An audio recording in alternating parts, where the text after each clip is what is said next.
I have sometimes heard this situation when, things are progressing along really nicely with a prospect, and they will say, "Things look great. We're really excited. Just one thing. We have this SEO firm, and we have this social media firm. We have this email marketing firm. You can get along with those guys, right? You're okay with working with them?" No. I'm not okay with working with them. I'm probably okay with working with one of them.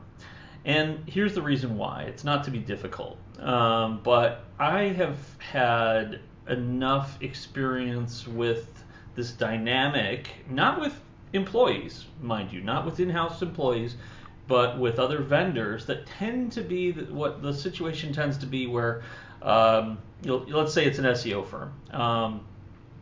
Sometimes, more than on one occasion, the SEO firm says, "Well, we can write. We can write. We're good at writing." No, you're not. No, you're not. You're not writers. This is the writer. This is the writer right here. Or somebody on my team here is the writer. You're the SEO firm. You stay in that lane, and we'll get along just fine. And that's a problem, because then they feel like, oh, you're a threat, or that you're looking to get rid of them. And I'm not inherently trying to get rid of them, but I know enough that it's weird. That's the best word for it. It's weird. It's awkward. And there's a long time of kind of playing this game where you're pretending that everybody's going to get along, and many times it just never happens. And we don't have to be besties. We don't have to go out to a bar together. But we should probably not, look at each other as, somebody who's trying to get rid of one another. And I've seen enough of this now where it just doesn't work very well. It's more something where at this point I say, tell you what, let me interview them, if that's okay. If you truly see me as the fractional CMO, as I am, and this is not a vendor. I'm not a vendor. I'm a partner. I'm a person at the head of that department, and I'm here to turn things around. I would love to see something work, but I have to talk to them first to see if this relationship is maybe going to go where I want. And, not to be overconfident about it, but I've done this long enough where I can tell pretty quickly if there's a vibe of, oh, sure, we'll see if this works. Hopefully it does, and nice getting to know you. No. I'll bring in my own team. That's really the thing that tends to just happen. And it's not personal, but it is something where if you think about it, let's take an NFL team. An NFL team wants to hire a head coach. The head coach gets in there, has a good interview, and then the owner, the general manager say, "We're excited to have you on board as long as you can keep all of the assistants." Well, if you follow any kind of sport at all, that head coach is going to say, "Thanks, bye." Anybody who's good is not going to be okay with that. And, it's the same way. You can't try and force an issue most of the time. Now, if that firm is just so deeply entrenched and you really, really want to give it a go, you can give it a go. But I'm here to tell you that at best it works with one.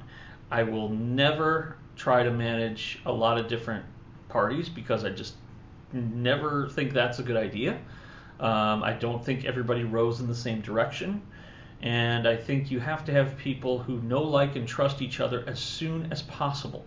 We are not trying to do vendor social clubs here.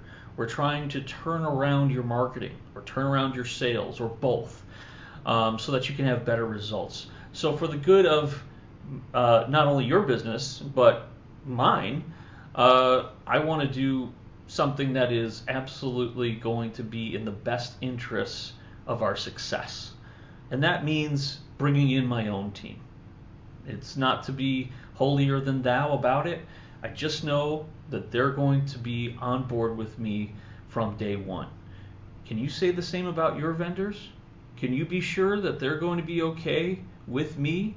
And most importantly, have you really laid the groundwork for someone like me to be on board? Have you set the expectation of what someone like me is going to be? Because that doesn't always happen. And you know, for someone like me, that sucks. I've had it, and I'm never doing it again. I'm never putting up with that again unless I know exactly that somebody has introduced me in the proper context of where I am in the organization. And let me tell you this, when it's a fractional CMO, there is no, equal ground. The fractional CMO is at the top, just as a CMO would be. The vendors that he or she manages are below that, because you have to have someone leading the ship. You can't have this crazy thing where everybody just does whatever they want because they're too fearsome of each other, of other vendors, and they just want to be the one that wins out. That's a toxic environment, and I will 9 times out of 10 want to remove that cancer before I even start. So that's what I do, and I don't apologize for it, because it is your success on the line here. And I'm not going to just play nice for the sake of playing nice. I'm going to have your best interests in mind, and that means my team.